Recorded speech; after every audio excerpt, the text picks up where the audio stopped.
During a heated debate about the many failures of the second Trump presidency, liberal Fox News host Jessica Tarlov not only triggered her four MAGA co-hosts with a series of brutal fact checks, but she was even able to extract a public concession from one of the MAGA co-hosts who admitted that, yeah, Trump is facing some serious legal jeopardy here and he needs to have a backup plan for his disastrous tariff policy. That's a hell of a concession for a MAGA Fox host to make on air, and so point for Jessica. But before we unpack all that, if you end up liking this video and you want to support the channel, please be sure to hit the like, subscribe, and alert bells before you go.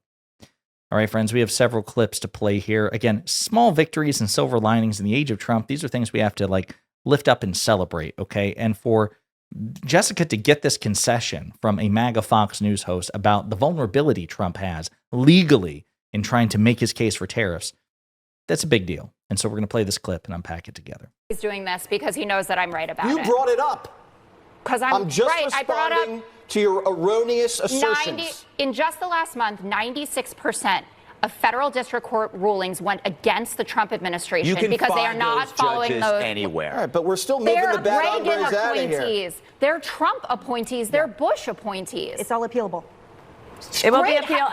Look, but they could win in the end, but they might lose in the end. So all I was saying is they got to have a backup plan. Yeah, what's the backup assuming plan, that they do. What, for tariffs? Find out. We don't need one. Up next, Sam.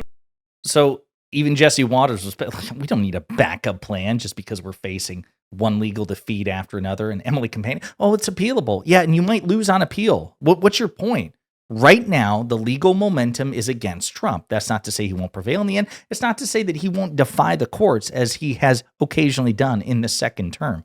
But on the legal merits, your guy, your cult leader, is losing one L after another.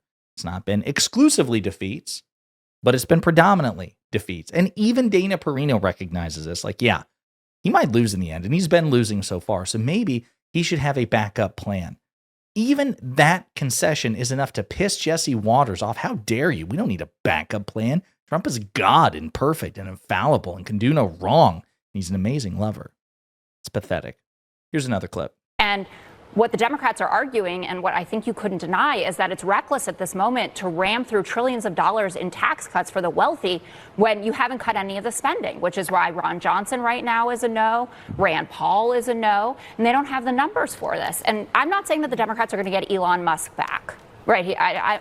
But he's so clearly disappointed, talking about the reconciliation bill and the work that he's done. And also Tesla's out there now tweeting saying you can't do these cuts that get rid of the energy tax incentives because the grid is going to be smashed as a result of it, and we're going to lose our energy independence. So I'm campaigning for you, Elon. We only talked for a little while when you were on the show, but we'll take you back, and we could doge the right way together.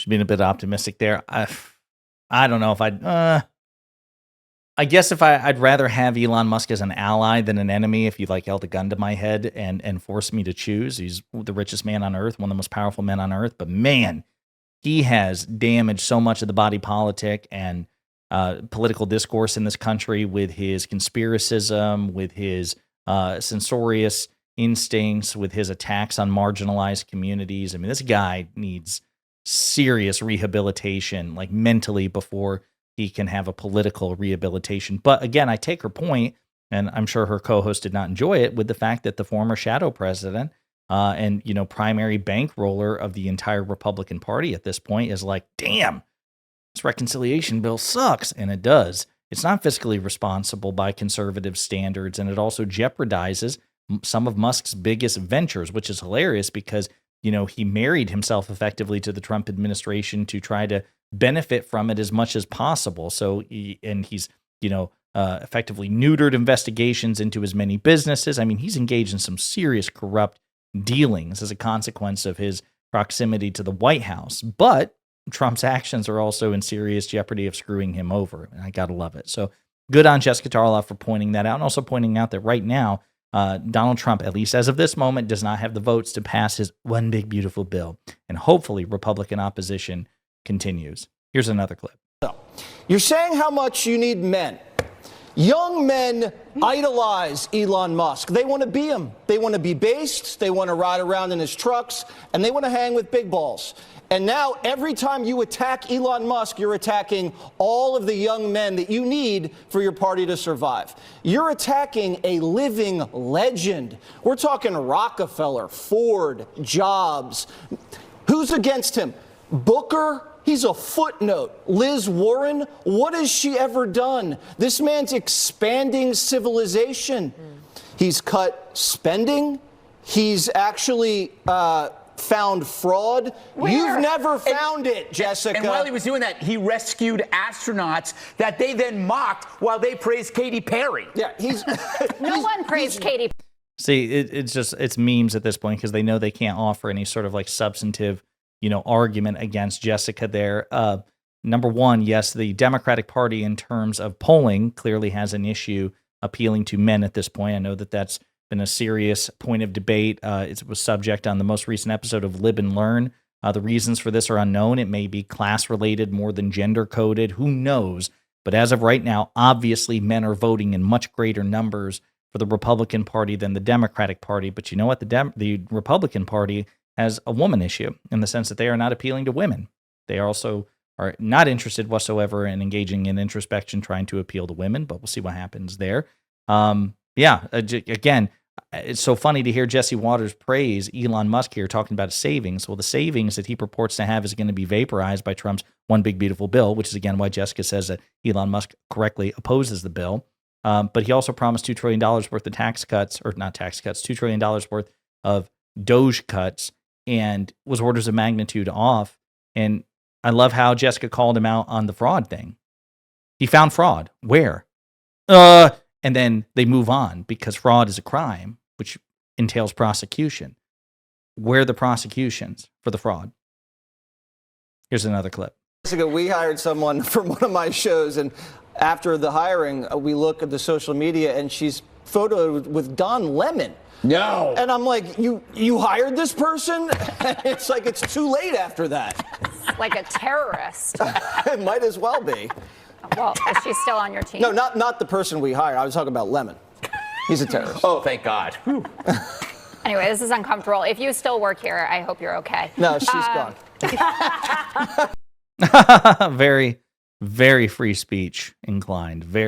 What a lovely approach to free speech. Imagine if MSNBC said something similar. Yeah, we had a staffer, but that particular staffer was seen giving a hug to Jesse Waters, and so we fired them. The Five would be covering that nonstop. I can't believe the Sensorious left firing people just because they give hugs to Fox News propagandists. But again, it's a double standard that they rely on in order to try to win the messaging war. And maybe we should stop playing that game and start demanding and start grading Republicans on the same standard that they impose on everybody else. Maybe we should do that. Here's another clip.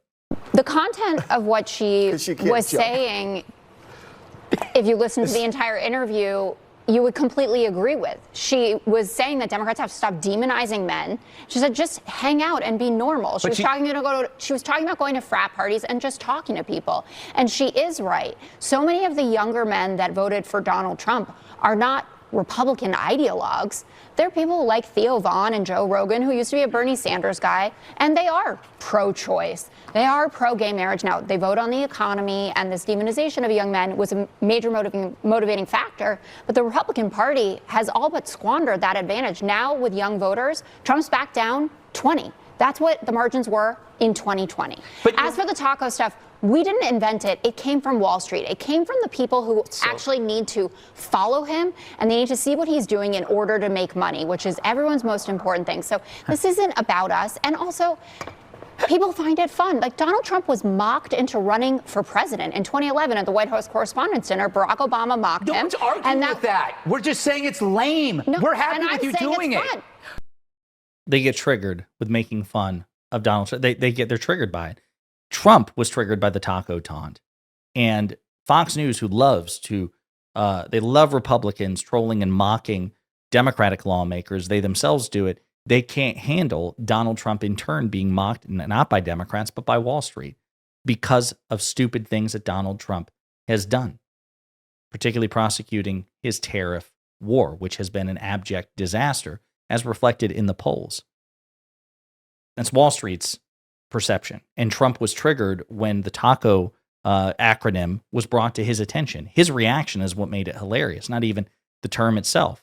And that's why, as we mentioned in a previous video, even the editor of the National Review, Rich Lowry, is mocking Trump with it on Fox News, and Fox News hosts are laughing about it because it's fun to make fun of Donald Trump, whether Republicans like it or not.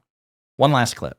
A group of small businesses through a libertarian group that brought the lawsuit that won. And so they did have standing, and I guess that will be the issue going forward. The Supreme Court will have to look at. And last I checked, libertarians are a denomination of Republican, like Rand Paul. I don't think so. Really? Well, that you could be a tends to how they libertarian vote. left, libertarian Well, right. you're not. If you're Rand Paul, you're a libertarian right. And he's what the is a number one left? advocate against these tariffs, talking about how unconstitutional they are. And he's debating it. Great. Yeah, I enjoy it all the time. I love debates. Ben Shapiro, CEO of Walmart, Jeff Bezos, one of the big contributors. They're all against them because they're bad for the economy. I'm talking about these injunctions. Well, they're Answer the question. I have no questions, Your Honor. It's not even your turn to ask questions.